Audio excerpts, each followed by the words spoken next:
परंतु त्यानंतर हेमाडपंथी मंदिराचा काळ आला आणि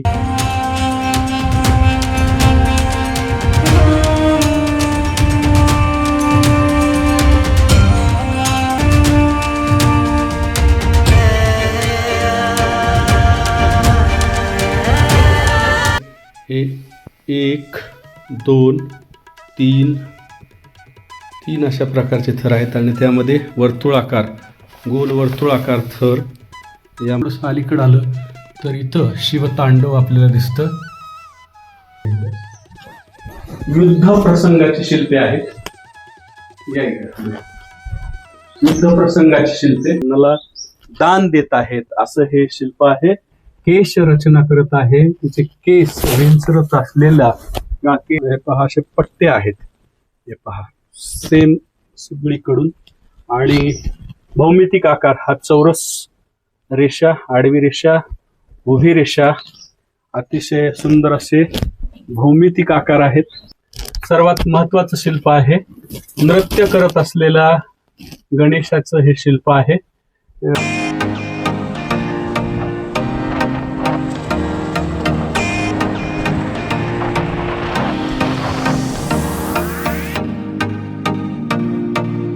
नमस्कार मित्रांनो, मी आज आलेलो आहे अंबाजोगाई शहराच्या जवळ असणाऱ्या आमलेश्वर मंदिर या ठिकाणी. या ठिकाणी आहेत शिल्पाकृतीचा अतिशय अमूल्य असा ठेवा.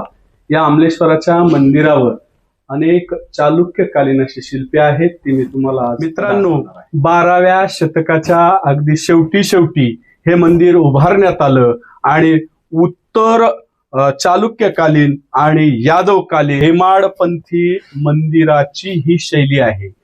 ज्यावेळी बदामी, त्यानंतर बेलूर, त्यानंतर पट्टदकल अशी आणि धर्मापुरी अशी सुंदर सुंदर चालुक्यकालीन मंदिरे निर्मितीचा काळ होता.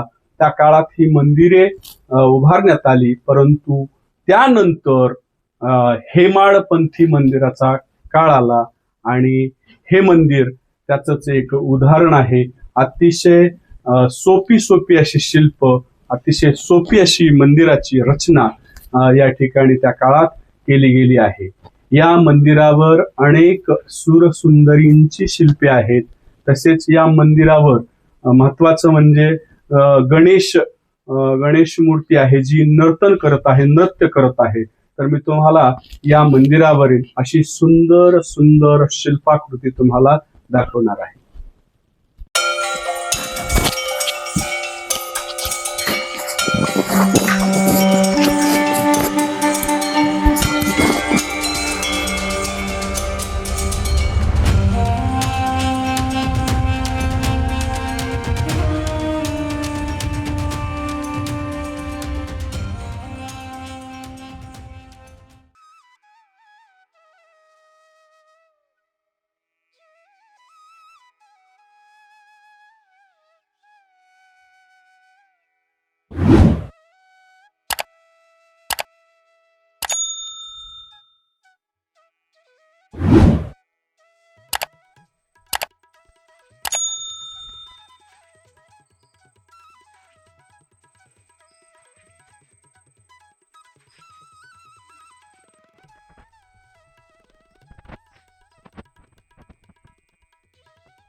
आमलेश्वर मंदिरातील हा जो खांब आहे, या खांबाची रचना पहा. खाली स्तंभपाद आहे, आयताकृती ठोकळा इथपर्यंत स्तंभपाद आणि त्याच्यानंतर वरती हे अष्टकोणी अतिशय सुंदर बारीक नक्षी असणारे हे 1 2 3 अशा प्रकारचे थर आहेत आणि त्यामध्ये गोल वर्तुळाकार थर. यामध्ये बारीक नक्षी डिझाईन आहे आणि इथे पहा याच्यावर पानांची फुलांची नक्षी आहे. पुन्हा इथं अष्टकोनी असा एक थर आहे आणि पुन्हा चौकोनी, त्याच्यावर हा चौकोनी भाग आयताकृती भाग आहे आणि त्या आयताकृती भागावर देवदेवतांची शिल्पे कोरलेली आहेत. मानवी आणि देवदेवता अशी शिल्प कोरलेली आहेत. इकडच्या बाजून पाहिलं तर हे गणपती आहे आणि पहा परशुधारी गणपती आहे. परशुधारी गणपती आहे. ज्यांत इकडून गज आहे, हत्ती आहे आणि इकडून सुद्धा हे पहा देवदेवतांच्या चित्रांचं शिल्पांकन याच्यावर खांबावर केलं आणि हा वरचा शीर्षस्तंभ आहे. अशा प्रकारे हा मंदिरातील हे खांब आहेत. हेमाडपंथी. या खांबानंतर अंतराळाच्या प्रवेशद्वाराच्या बाजूला या ठिकाणी पहा हे मर्दला, सुरसुंदरी मर्दला आहे, नृत्य करत आहे आणि त्याच्या बाजूला हे हरगौरीचं हे शिल्प आहे. पहा उमा महेश्वर हे शिल्प आहे आणि महेश्वराच्या मांडीवर म्हणजे महादेवाच्या मांडीवर ही पार्वती बसलेला आहे असं हे शिल्प आहे. आणि आपण अंतराळात ज्यावेळी येतो त्यावेळी अंतराळात गेल्यानंतर वरच्या बाजूला सर्वप्रथम हे वितान आपल्याला दिसतं. वितान पहा, अतिशय सुंदर ही रचना. आणि त्याच्यानंतर आपण वितानापासून खाली आल्यानंतर बऱ्याच मानवी आकृती आपल्याला दिसतात नृत्य करणाऱ्या.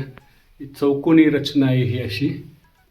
आणि वरती आपल्याला कीर्तिमुखसुद्धा दिसतं. या बाजूला सुद्धा इथं हे कीर्तिमुख आहे. आणि इथं जर थोडंसं अलीकडं आलं तर इथं शिवतांडव आपल्याला दिसतं. हे शिवतांडव. पलीकडे सुद्धा अतिशय सुंदर अशी शिल्प आहेत. इथे सुद्धा तशाच पद्धतीचं शिवतांडवाचं शिल्प आहे.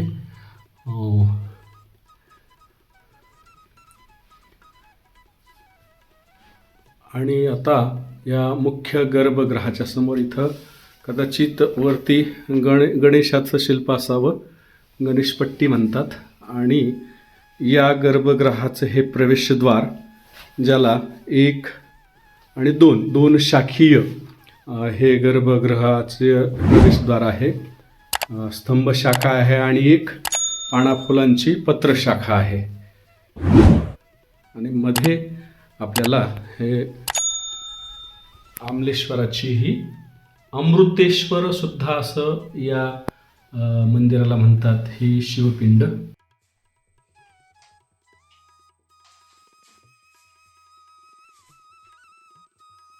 वाद्याची अनेक वाद्य वरती पहा. अतिशय सुंदर अशी यादवकालीन वाद्य कोणती होती ते आपल्याला लक्षात येते. सगळे वादक आहेत. आणि युद्ध प्रसंगाची शिल्पे आहेत. या युद्ध प्रसंगाची शिल्पे ही पहा. पूर्णपट्टी युद्ध प्रसंगाची शिल्पे आहेत. हे युद्ध करताना इकडच्या बाजूला तिकडच्या बाजूला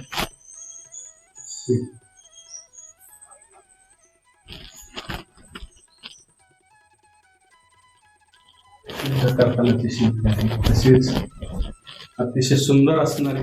मित्रांनो, हे शिल्प पहा. हे तुटलेल्या भग्नावस्थेत आहे परंतु हे ओळखू येतं शिल्प. हा आहे बळीराजा आणि हा आहे वामन अवतारातील हे शिल्प आहे. बळीराजा वामनाला दान देत आहेत असं हे शिल्प आहे. आणि हे भग्न अवस्थेत शिल्प आहे. वरचा भाग आपल्याला तुटलेला दिसतो आहे परंतु हे हातामध्ये काहीतरी हाताने घेत आहे आणि देत आहे यावरून लक्षात घ्या. आणि या ठिकाणी हे आपल्याला दिसतंय की हे वामन आहे. छत्री असावी कदाचित इकडे आणि हे वामनाचं शिल्प असावं आणि हे बळीराजा असावेत. ही पहा, ही अतिशय सुंदर अशी शिल्पाकृती आहे. यामध्ये आपल्याला दिसत आहे की यक्षिणी जी आहे हे काय करत आहे, केश रचना करत आहे. तिचे केस विंचरत असलेला किंवा केस बांधत असलेलं हे शिल्प आहे आणि अतिशय सुंदर असं शिल्प आहे. आणि त्याच्याच बाजूला असलेलं हे एक शिल्प आहे. की ज्यामध्ये या सुंदरीने काखेमध्ये कोणाला तरी घेतलेलं आहे, तिच्या बाळाला कदाचित काखेमध्ये घेतलेलं असावं. ही भग्न अवस्थेमध्ये असलेली मूर्ती आहे, शिल्प आहे. या शिल्पामध्ये कमालीची प्रमाणबद्धता आपल्याला पाहायला मिळते आणि या शिल्पांच्या जी अलंकार आहेत ते अतिशय सुंदर, अतिशय चांगले अलंकार आपल्याला पाहायला मिळतात. विशेषतः कानातली जे कर्णफुले आहेत, गळ्यातले हार आहेत, असे त्यानंतर पायातले जे तोडे आहेत, कमरेला असणारे अलंकार अतिशय सुंदर आहेत. आणि विशेष म्हणजे केशरचना, पाठीमागं केसाचा सुंदर असा आंबाडा बांधलेला आहे. या शिल्पामध्ये आपल्याला दिसत आहे की नृत्य करणारी ही सुंदरी आहे. आणि हे पहा, इथं वाद्य वाजवत असलेला हा या ठिकाणी वादक आहे, त्याच्या हातामध्ये वाद्य आहे आणि ही नृत्य करत आहे सुंदरी. या ठिकाणी इकडे सुद्धा नृत्य करणाऱ्या सुंदरी आहेत, या बाजूला सुद्धा. आणि पाठीमागचा भाग आहे हा, अतिशय सुंदर असं नृत्य करणाऱ्या सगळ्या सुंदरी आहेत. हे रूपगर्विता, रूपाचा गर्व असणारी. आणि या मंदिरावर हे पहा अतिशय प्रमाणबद्ध, हे पहा असे पट्टे आहेत, हे पहा सेम सगळीकडून. आणि भौमितिक आकार, हा चौरस रेषा, आडवी रेषा, उभी रेषा, अतिशय सुंदर असे भौमितिक आकार आहेत. पानं आहेत, फुलं आहेत, पानं आहेत, फुलं आहेत, यांचा वापर या मंदिराच्या शिल्पामध्ये अतिशय सुंदर केलं आहे. पाठीमागची बाजू आहे ही. आणि इकडे सुद्धा हे एक शिल्प आहे. ही सुंदरी स्वतःला पहा आरशामध्ये निहाळत आहे, स्वतःला आरशामध्ये पाहत आहे. तिचं रूप ती आरशामध्ये पाहत आहे आणि तिचा कमनीय बांधा आपल्याला दिसतो आहे. इकडची या बाजूची सुद्धा ही सुंदरी एक पाय वर केलेला आहे तिने आणि बहुतेक तिचा हात वर आहे. केशरचना करत असावी किंवा आणखीन काहीतरी करत असावी, तुटलेल्या अवस्थेत आहे. या बाजूला इकडे